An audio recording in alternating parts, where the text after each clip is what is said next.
Buenos días, estimados estudiantes de tercero de bachillerato.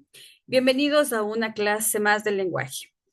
Como usted sabe, esta es su última clase de lenguaje del periodo escolar y vamos a seguir hablando acerca de los textos literarios. Recuerde que en la clase anterior nosotros habíamos hablado sobre los textos literarios y las estructuras literarias y lingüísticas. El día de hoy vamos a hablar nuevamente sobre los textos literarios, pero sobre sus estructuras visuales y sonoras. Es decir, tiene que ver con la estructura que yo voy a ver y también con el tema del sonido que se emplean en muchos de los textos literarios.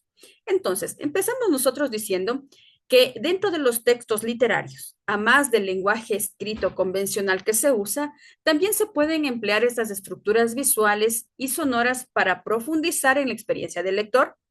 ¿Qué es lo que me permiten estos recursos? Pues es de enriquecer el texto estéticamente, o sea, darle una mejor forma, algo más bonito, ¿no? ¿Para qué? Para que se puedan apoyar a la narración y la interpretación de la obra. Estas estructuras permiten crear atmósferas o crear ambientes donde se va a generar la obra para enfatizar significados y generar emociones. Entonces, empezamos diciendo, ¿qué son las estructuras visuales en los textos literarios? Esto se refiere a la disposición de todos los elementos que se puedan dar dentro de la página, ¿no? En el escrito, por ejemplo, la tipografía, los márgenes, la disposición de los párrafos, la forma del texto, es decir, cómo está construida la forma escrita del texto. Estas estructuras permiten influir en la forma en que se lee y se interpreta un texto. Aquí tenemos un ejemplo, ¿no? En algunos poemas, la disposición de las palabras o la distribución de las palabras dentro de la página puede crear una forma, una estructura que nosotros visualmente lo podemos identificar. Y esto aquí ayuda a que se complemente el contenido del poema. Aquí tenemos un ejemplo, miren, ejemplo de la estructura visual en la poesía.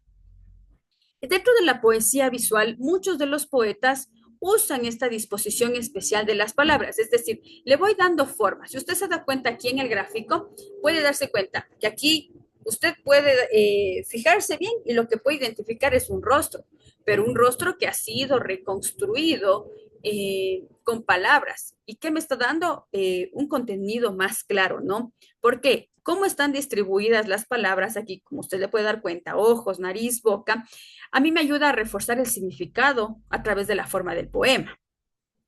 Aquí en algunos poemas concretos, las palabras o los versos se disponen de tal forma que, como vemos aquí, van formando una imagen o una figura que refuerza lo que el poeta me intenta decir a mí. Entonces, decimos que esta estructura visual puede alterar la forma en que el lector experimenta el texto, creando un vínculo mucho más fuerte entre la forma y el contenido. Aquí podemos ver que es un poema que está hablando acerca de la tristeza, de las guerras, de las armas, de los hombres, ¿no? Entonces, usted puede interpretar tal vez que este es un rostro eh, que a simple vista se puede ver que es un rostro con los ojos cerrados, que pueden denotar tristeza. Sí, aquí podemos ver las palabras que podrían ser como la figura de la nariz, pero alguno podría desarrollarse como una lágrima, ¿no? Entonces, me está hablando acerca de un poema triste. Ahora, ¿qué pasa con las estructuras sonoras? Habíamos visto las estructuras visuales, lo que yo puedo identificar a través de mis ojos. Ahora, las estructuras sonoras dentro de los textos literarios, ¿qué son? Pues estos recursos se refieren a los recursos lingüísticos que emplean los autores para crear un efecto de sonido dentro del texto.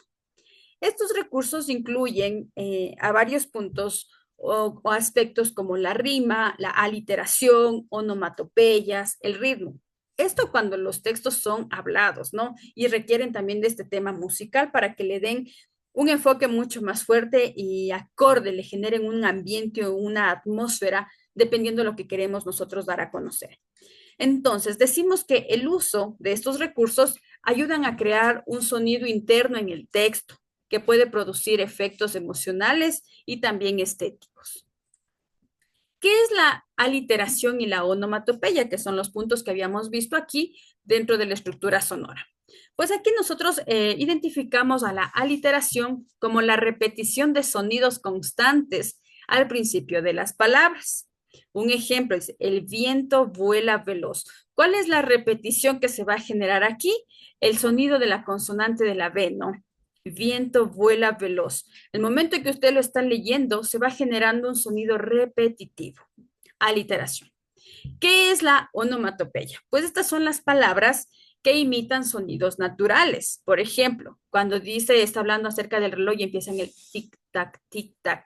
Cuando usted está escuchando eso, cuando usted de repente solamente lee que dice tic-tac, tic-tac, enseguida a usted se le hace la imagen de un reloj, porque es el sonido que ha permitido que se identifique o que se asocie a esta palabra, ¿no? Estos dos recursos, de manera general, son utilizados para poder crear un ritmo al escrito o un efecto sonoro que va a complementar el contenido del texto, haciendo que la lectura sea más envolvente, sensorial, emocional, que usted vaya recreando esos sonidos a manera que lo va leyendo, a manera que lo va escuchando. ¿Cuál es el ejemplo de la estructura sonora en la poesía, por ejemplo? Entonces, aquí nosotros decimos que en la poesía los sonidos juegan un papel crucial e importante en la creación de atmósferas y ambientes. ¿Por qué? Dependiendo del tipo de poesía, dependiendo del tipo de autor, por ejemplo, vamos a encontrar diferentes recreaciones de atmósferas o de ambientes. Aquí tenemos un ejemplo de Edgar Allan Poe, que es conocido por escribir varios poemas, y uno de ellos, por ejemplo, es El Cuervo, ¿no? Entonces, dentro de este texto, la repetición de sonidos y el ritmo de los versos crean una sensación de misterio y angustia, porque Edgar Allan Poe es conocido por escribir poemas de temas como misteriosos. Entonces, recuerde que los poemas son escritos en versos, entonces las rimas también juegan un papel importante. ¿Cuál es la terminación? Vamos viendo que las dos frases terminan de una manera igual, específica, y al momento de leer se va generando un ritmo, un sonido que a usted, dependiendo del tema de lo cual esté leyendo, pues le va a generar este tipo de emociones, ¿no? Entonces decimos que los efectos sonoros pueden generar emociones intensas en el lector, la inquietud, la serenidad, el misterio, la angustia, según cómo se lo utilicen y se lo vayan aplicando en el escrito o en la obra. ¿Cuál es la función de estas estructuras visuales y sonoras en los textos literarios? Sí, acuérdense que nosotros hablábamos que las estructuras lingüísticas y literarias le daban una forma a la estructura del escrito. Ahora, las estructuras visuales y sonoras le complementan a esa estructura. ¿Por qué? Nosotros decimos que la función de la estructura visual es aportar una dimensión más estética, se ayudan a resaltar el tema y la forma del texto, se lo puede dar una forma que genere un impacto más emocional con el lector.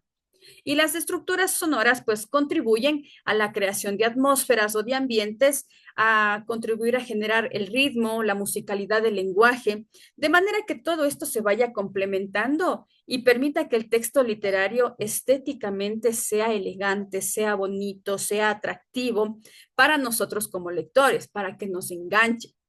Porque un texto que es muy plano, que no tiene, un texto literario, ¿no? Que es plano, que no busca recrear estas cuestiones imaginarias, que no le invita, perdón, al lector a imaginar, no cumple mucho su función. Entonces es por eso que los textos literarios, al buscar generar ambientes más imaginarios, descriptivos, busca que a través de las estructuras visuales, sonoras, de las estructuras lingüísticas, de las estructuras literarias, hacer un texto bonito, generar una historia que invite a que usted como lector se enganche.